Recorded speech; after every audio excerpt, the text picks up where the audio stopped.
नमस्कार, मैं हूँ आशीष चित्रांशी और आप देख रहे हैं द न्यूज लॉन्चर।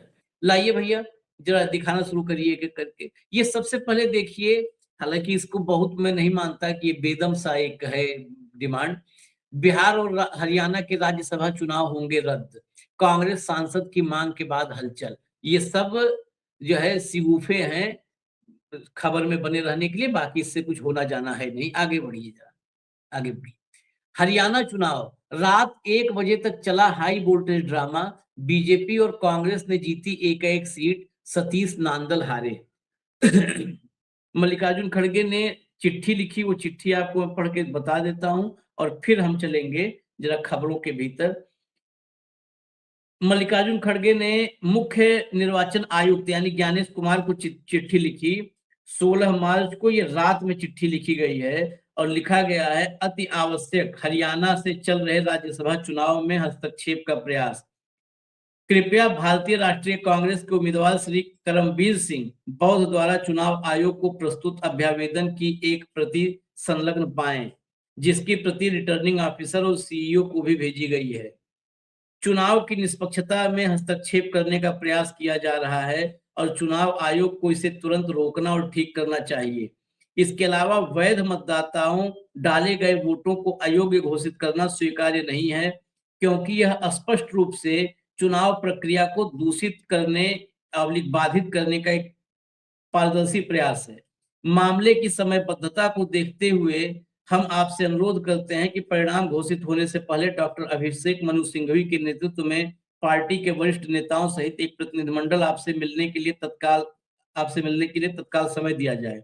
सुगम संचार के लिए हमने एआईसीसी के विधि विभाग के राष्ट्रीय समन्वयक श्री उमर होदा को भी इसकी प्रति भेजी है। मुझे लगता है कि एक सीट जो मिली है उसमें भी इस चिट्ठी का थोड़ा बहुत योगदान है, क्योंकि अभिषेक मनु सिंघवी की अगुवाई में तुरंत भेजने की तैयारी लगा कि ये मामला तत्काल लीगल में चला जाएगा। राज्यसभा चुनाव में इतनी जीत तो ले ही रहे हैं, चलो जाने दो, एक छोड़ ही दो। या ऐसा ही लगता है, क्योंकि जो ये जीत है और कैसे मिली है जीत, जब उस पर नजर डालेंगे आप तो और चीजें समझ में आएंगी। जरा खबर में आगे बढ़िए, खबर में आगे बढ़िए। 5 कांग्रेस विधायकों ने की क्रॉस वोटिंग। देखिए, हरियाणा में कुल 90 सीटों में 37 जो है कांग्रेस के पास है। 37 है कांग्रेस के पास और 30 चाहिए थे राज्यसभा जिताने के। आए कितने हैं? 28 आए हैं। 28 पर जो है करमबीर बौद्ध राज्यसभा के लिए जीते हैं, चुनाव जीते हैं। 37 में 28 आए हैं, 4 इनवैलिड हुए हैं कांग्रेस के वोट और 5 विधायकों ने क्रॉस वोटिंग की है। आप 37 में 9 यानी 25%, 25%। और ये दिल्ली से लगा हुआ हरियाणा है। अगर दिल्ली दरबार हरियाणा नहीं संभाल पा रहा है तो राजनीति करना बंद कर देना चाहिए। 37 में 9, 4 इनवैलिड पर भी सवाल होगा। अगर आप इनवैलिड को ऐसे कह दें कि उनसे गलती हो गई, आप क्या ट्रेनिंग देते? इन सब चीजों के लिए ट्रेनिंग होती है कि आपको बैलेट पेपर पर कैसे निशान लगाना है। ये कुछ नहीं, ये एक नया तरीका है कि आपने 2 निशान लगा दिए, उसके बाद इनवैलिड हो गया, कहे भैया हम तो क्रॉस वोटिंग नहीं किए। इससे फर्क क्या पड़ता है? 30 के बजाय ये आंकड़ा आ गया 28 पे। जीत के लिए 28 पर आ गया और 28 पे आ गया तो बड़े मुश्किल से 1 से जीते। 28 पे ऐसे आ गया कि 4 जो है इनवैलिड हो गए कांग्रेस के। 2 इनेलो के 2 विधायक जो थे वो वॉकआउट कर गए थे। उसीलिए मैं कह रहा हूं कि उनकी कृपा मानिए आप। 2 इनेलो के वो वॉकआउट कर गए, वो चुनाव का हिस्सा नहीं बने। और एक भाजपा के विधायक का भी वोट इनवैलिड हुआ है। तो कुल मिलाकर के 83 पे आंकड़ा आ गया। 83 पे आंकड़ा आने के बाद जो फॉर्मूला है कि 83 गुणे 100 भागा 4, 4 इसलिए कि 3 सीटों पर चुनाव था तो 3+1, तो 83 गुणे 100 भागा 4+1, ये फॉर्मूला से आता है वोट वैल्यू कि कितने जो है आपके पास, जो आपका टारगेट है, सीमा रेखा, बाउंड्री लाइन, कि इसके बाद यहां पहुंचकर आप जीतते हैं। तो ये था 28, मतलब मैं उस सैकड़े में नहीं जाऊंगा, सैकड़े में जाने पर जो है वो अलग पूरा कैलकुलेशन होगा बड़ा। मैं सीधा सीधा विधायक संख्या बताऊं तो 27 उधर गए और 28 यहाँ पे आ गए। यही एक का फर्क रहा जिससे जीते, लेकिन 9 विधायकों के लिए कौन जिम्मेवार है। मैं भाव आता हूं जरा जो है अलग अलग राज्यों का मामला है, थोड़ा एक बार इस कॉम्प्लिकेशन को निपटा दिया जाए। भैया अगले राज्य पर आइए, जरा आगे चलिए, अगली हेडलाइंस लाइए। ये कैसे राज्यसभा चुनाव में हाफ गई कांग्रेस, 5 विधायकों की क्रॉस वोटिंग, एक की पहचान हुई। आगे चलाइए, एक की नहीं है, मैं 5 की पहचान बता देता हूँ। जरा चलाते जाइए, आप चलाइए, आगे आगे चलाइए, क्योंकि इसमें एक की पहचान है। इसमें देखिए क्या है, आपको बताऊं कि करमवीर बौद्ध राज्यसभा पहुंचने में सफल हो गए, लेकिन क्यों बवाल हुआ। दरअसल 2 जो है कांग्रेस की तरफ से 2 जो है मतदाता, 2 विधायकों के वोट को इनवैलिड करार दिए जाने की डिमांड हो रही थी। कांग्रेस के, ये बीजेपी डिमांड कर रही थी, उनका आरोप था कि इनवैलिड है और इन्होंने गोपनीयता भंग की है। राज्यसभा चुनाव में मतदान के बाद आप गोपनीयता नहीं भंग कर सकते। आगे बढ़िए, चेंज करिए, इसको चेंज करिए। तो 5 जो विधायक क्रॉस वोटिंग करने वाले हैं हरियाणा में, उन 5 के नाम मैं आपको बता रहा हूं, क्योंकि मीडिया रिपोर्ट्स में भी एक नाम आया है। ये 5 नाम सुनिए। जर्नल सिंह हैं, ये रतिया से विधायक है कांग्रेस के। शैली चौधरी नारायणगढ़ से विधायक हैं। रेणु बाला सडोरा से विधायक हैं। मोहम्मद इलियास ये पुन्हाना से विधायक हैं। और मोहम्मद इसराइल ये हथीन से विधायक हैं। ये 5 वो नाम सामने आ रहे हैं जिन्होंने क्रॉस वोटिंग की है। अब इन 5 नामों में आपको बड़ा आश्चर्य होगा कि 2 नाम इसमें मुस्लिम भी आपको नजर आएंगे। निर्दलीय प्रत्याशी बिल्कुल साफ था कि भारतीय जनता पार्टी समर्थित निर्दलीय प्रत्याशी है वो। 37 पर, मतलब ये कहीं पर भी तीसरे प्रत्याशी की गुंजाइश ही नहीं थी। 30 पर चुना जाना था, 37 थे कांग्रेस के पास। उसके बाद एक निर्दलीय प्रत्याशी की एंट्री करवाती है भाजपा, उसको समर्थन देती है पीछे से, और पूरा चुनाव ऐसा फंस जाता है कि बस बाल बाल बचते हैं रात के 1 बजे तक माथापच्ची के बाद। जरा भूपेंद्र सिंह हुड्डा को सुनवाइए।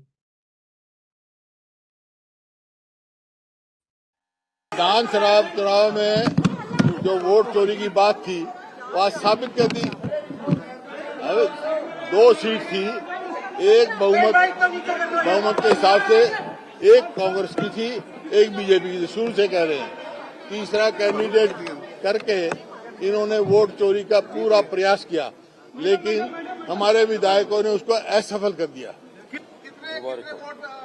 जीत हमारी हुई है, वो आपको आरओ बताएगा, लेकिन मैं ये कह सकता हूँ आरओ का जो एटीट्यूड रहा वो पार्टीशन रहा, बावजूद इसके हमारी जीत हुई है। चुनौती कितनी बड़ी थी? बहुत बड़ा चुनौती थी, बहुत बड़ी। और चुनौती जो है अग्नि परीक्षा थी हरियाणा में कांग्रेस की, वो अग्नि परीक्षा पास कर दी। जो क्रॉस वोटिंग हुई है उसका नाम नहीं लूंगा, लेकिन लोग समझ चुके हैं, लोग बदला लेंगे। अब इसको अग्नि परीक्षा में बता रहे हैं हुड्डा साहब कि हम अग्नि परीक्षा पार कर गए हैं, पास कर गए हैं। बहुत बड़ी चुनौती थी हमारे पास। बीजेपी वोट चोरी की कोशिश कर रही थी और हमने उनको जो है विफल कर दिया। हम पास हो गए हैं, हमने कामयाबी हासिल कर ली है। अगर ये कामयाबी है तो ऐसी कामयाबी हुड्डा साहब आप एक मुबारक, बहुत मुबारकबाद आपको कि 37 में 9 आपके माइनस हो गए और फिर भी आपने अग्नि परीक्षा पास कर ली, फिर भी पास कर लिए। भाऊ इतना जोरदार प्रदर्शन, इसके लिए तो बधाई देना चाहिए पूरे कांग्रेस को। राहुल गांधी समेत भूपेंद्र सिंह हुड्डा सबको बधाई मिलनी चाहिए। आशीष जी, जो कांग्रेस में चल रहा है वो वाकई बधाई के पात्र है। आप बीजेपी का विश्वास, आत्मविश्वास देखिए कि जब उनके पास 2 से मतलब कितने वोट एक्स्ट्रा होंगे बीजेपी के पास? बीजेपी के पास कितना? बीजेपी के पास 39 इतने इनके हो गए, 39, हाँ, 90 में मैंने वही तो 39। कहा। उनका टोटल 51 बैठता है, टोटल 51 बैठता है सारा बैठता है। हाँ, तो कितने वोट उनके पास एक्स्ट्रा हो गए? उस एक्स्ट्रा वोट पे उन्होंने 20 एक्स्ट्रा हो गए, जबकि कांग्रेस के पास कितने थे? 37 सॉरी 31 पे तो निकला है, 37 थे। तो 21 एक्स्ट्रा थे और 37 कांग्रेस पे थे। 90 का हाउस है। 2 सीट में से 1 सीट कांग्रेस को 100% जानी थी और 1 सीट बीजेपी को जानी थी। लेकिन उस 21 एक्स्ट्रा पे इन्होंने दांव खेल दिया और ये कहते हैं कि हमने, ये तब हुई जब बाड़ाबंदी हुई, लोगों को इकट्ठा किया गया, इसके बाद क्रॉस वोटिंग हुआ। अब जो नाम है मार्केट में, अभी देखिए क्रॉस वोटिंग के नाम तो अभी पार्टी ने कंफर्म नहीं किए, जो नाम मार्केट में फ्लोट हो रहे हैं उसमें से बताया जाता है कि 3 नाम जो है वो शैलजा के हैं, 2 मुस्लिम विधायक जिनके नाम आ रहे हैं, पता नहीं अभी वो कंफर्म है कि नहीं, लेकिन जो नाम आ रहे हैं वो हुड्डा के, और 3 शैलजा के हैं, शैली, रेणुबाला, जर्नैल सिंह। ये आपसी मतभेद पार्टी के, ये गुटबाजी कब बंद होगी हरियाणा में? हरियाणा एक ऐसा राज्य है जहां सबसे ज्यादा मेहनत कांग्रेस को करनी चाहिए, क्योंकि यदि कल कोई भी आंदोलन यदि होगा दिल्ली में तो हरियाणा से ही फौज आती है सारी, सारा ह्यूमन रिसोर्स हरियाणा देता है लाखों की तादाद में। हरियाणा दिल्ली के पास है, इसी का एडवांटेज देवीलाल ने उठाया था। ये तो हरियाणा में इतनी लोकसभा नहीं है कि जिसके भरोसे आप केंद्र की सत्ता में राज करो, लेकिन केंद्र की सत्ता में राज इसलिए होता है कि दिल्ली बंद कर सकता है हरियाणा 2 मिनट के अंदर, यदि एक कॉल पे सारा हरियाणा के लोग आ गए दिल्ली में तो। लेकिन हुड्डा, शैलजा, इनके डिफरेंसेस कब खत्म होंगे? Point number 1। सबसे पहले ये दुर्भाग्य है, हुड्डा जी का ये स्टेटमेंट आता, ये हमारा दुर्भाग्य है कि हमारे क्रॉस वोटिंग कैसे हो गए और 4 रद्द करे। ये आप चुनाव आयोग पे या सत्ता पक्ष पे ढोल सकते थे कि इन्होंने जानबूझ के रद्द किया हमारे 4 वोट। 4 वोट रद्द करने से ज्यादा मुझे जो लगता है, हालांकि मैं रद्द करना है, आपको याद होगा एक लोकसभा राज्यसभा का चुनाव याद होगा आशीष आपको, जब जी टीवी के मालिक चुनाव लड़ रहे थे और जीत गए, तब वो काय से जीत गए थे? ऐसी एरर से जीत गए थे। और कौन सी एरर थी? कांग्रेस के विधायक ने जानबूझ के एरर की। कई बार आप बीजेपी को वोट क्रॉस वोटिंग नहीं करते हो, लेकिन आप वोट गलत डाल के बीजेपी को मदद करते हो। लेकिन गलत वोट डालने से ये होता है कि टोटल हाउस की स्ट्रेंथ छोटी हो जाती है, उसमें फिर समीकरण चेंज हो जाते हैं टोटल के, कितने वोट चाहिए जीतने के लिए। लेकिन क्रॉस वोटिंग तो ये टोटली आपके सामने, यदि क्रॉस वोट है तो सवाल है कि 37 विधायक भी आपसे संभले नहीं जाते। यदि मैं ये बात कहूं और सीधा राहुल गांधी जी को कहूं कि 37 विधायक आपसे संभाले नहीं जाते और आप देश की बागडोर संभालने की बात करते हैं, तो क्या मैं कांग्रेस के खिलाफ बोल रहा हूं? ये आम कांग्रेसियों की पीड़ा है आशीष, ये इस देश की पीड़ा है, क्योंकि विपक्ष यदि मजबूत नहीं रहा तो सत्ता पक्ष निरंकुश तानाशाह हो जाता है। कांग्रेस विपक्ष में है, इसलिए हमको कांग्रेस मजबूत चाहिए। कांग्रेस सत्ता पक्ष में होता तो हो सकता है कि हम विपक्ष को और मजबूत करने के लिए बीजेपी से लेकर तमाम लोगों के लिए कहते कि ठीक से लड़ो भाई, एक अच्छा विपक्ष चाहिए। मैं सौभाग्यशाली था, जब हम हाउस कवर करते थे तो विपक्ष के नाम पे कई बार लेफ्ट खड़ा होता था। बंगाल और केरल से आने वाले लेफ्ट के बुद्धिजीवी सांसद सरकार को कितनी भी मेजोरिटी हो, सरकार को अंकुश पे रखते थे। लेकिन उस समय स्पीकर भी परंपरा के अनुसार चलने वाले थे और संविधान सर्वोपरि था। आज सारी चीजें विपरीत है। एक एक सीट का इंपॉर्टेंस है, एक एक चुनाव बहुत महत्वपूर्ण है। हर चुनाव में यदि आप ऐसा जुगाड़ करते रहे कि हमारे 5 विधायक गए लेकिन हम जीत की खुशी मनाते हैं, आज एक सांसद आपका जीत गया लेकिन यह आपकी करारी हार है कि आपके 9 वोट वेस्ट हो गए, 5 क्रॉस वोटिंग हो गए और 4 ये हो गए। बहुत बुरी तरह, बहुत बुरी तरह से जीत पे जश्न नहीं मनाना चाहिए। 25% मतदाता आपका हाथ से चला गया। 37 में से जो लोग आपके साथ थे, जो लोग आपके उठने बैठने वाले थे, जो लोग कोई चाय की दुकान पे काम करने वाले नहीं है, ये कोई हमाल नहीं है कि बेचारा क्या आईक्यू, मतलब बेचारा पढ़ा लिखा नहीं, किधर भी अंगूठा लगा दिया। ये विधायक हैं, संविधान की शपथ लेके बैठे हैं, हरियाणा के टैक्स पेयर्स के पैसे इस पे खर्चा होते हैं। पार्टी ने सिंबल दिया है, पार्टी के सिंबल पे चुनाव लड़े हैं, संविधान से उनकी प्रतिबद्धता पार्टी के प्रति है, और वो क्रॉस वोटिंग करते हैं। इसका मतलब मैं हमेशा कहता हूं कि सबसे बिकाऊ माल यदि कोई विधायकों और सांसदों में है तो वो कांग्रेस का है। जहां कांग्रेस के पास सांसद है, सामने वाला एक्स्ट्रा आदमी उतार के अपना सीट निकाल लेता है। मैं हरियाणा की जीत नहीं मानता, ये मजा आता आशीष कि इनके 37 इनके पास रहते और बीजेपी के 2 क्रॉस ओवर करवाते। ये अपने रख लेते तो भी मजा आ जाता भाऊ, ये अपने बचा ले, ये दूसरे क्या लाएंगे, ये अपनी धोती संभाल लें, इनकी धोती लोग उतार करके ले जा रहे हैं और ये जश्न मना रहे हैं। सब जश्न मनाने के बजाय इनको ऐसा मुर्गा नहीं बनाना कि चाहिए। कांग्रेस में लोग नहीं है, कांग्रेस में भी लोग हैं। राजस्थान के राज्यसभा चुनाव में जब सचिन पायलट ने विद्रोह किया था, बीजेपी के गोद में जाके बैठे थे, तब राज्यसभा में क्रॉस ओवर वोटिंग बीजेपी के उम्मीदवारों का करवाया। ऐसे भी लोग हैं, अशोक गहलोत और तब अविनाश पांडे थे, इन्होंने करवाया था। अशोक गहलोत का खेल था वो, लेकिन वो लोग हाशिए पे चले जाते हैं। क्यों हुड्डा जी कहेंगे कि हमें आप बना दो? किस बात से मुख्यमंत्री पद मांगते हैं, दावे भरते हैं? किस हिसाब से शैलजा अभी भी कांग्रेस में बनी हुई है? क्यों शैलजा को ढो रहे हैं? हरियाणा में हुड्डा, शैलजा और सुरजेवाला, इन तीनों को अगर डंप कर दे, भले 10 साल कांग्रेस ना हो, लेकिन अगर आएगी तो ढंग से आ जाएगी। ये तीनों को डंप कर देना चाहिए, ये बिल्कुल। आपको और एक बताऊं, ये तीनों पार्टी के लिए अब लायबिलिटी हो गए हैं।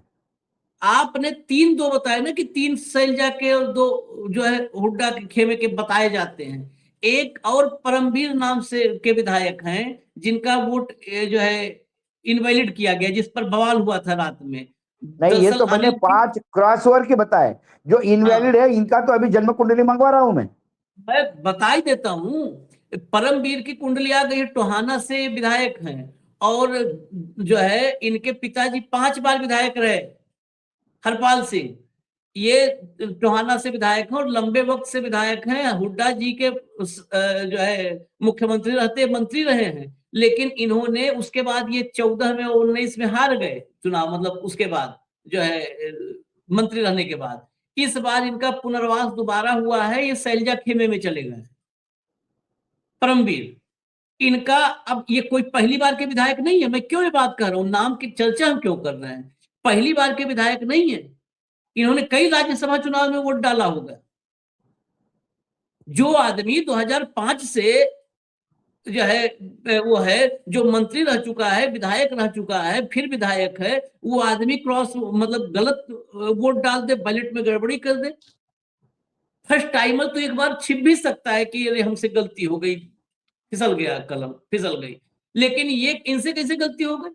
ये सब अच्छा, खेमा भी बदलता है। ये हुड्डा कैंप से शैलजा कैंप में जा चुके हैं, ये पुख्ता मैं बता रहा हूं, वहां की रिपोर्ट। इजाजत दीजिए हमें, धन्यवाद भाऊ, बहुत बहुत धन्यवाद, नमस्कार।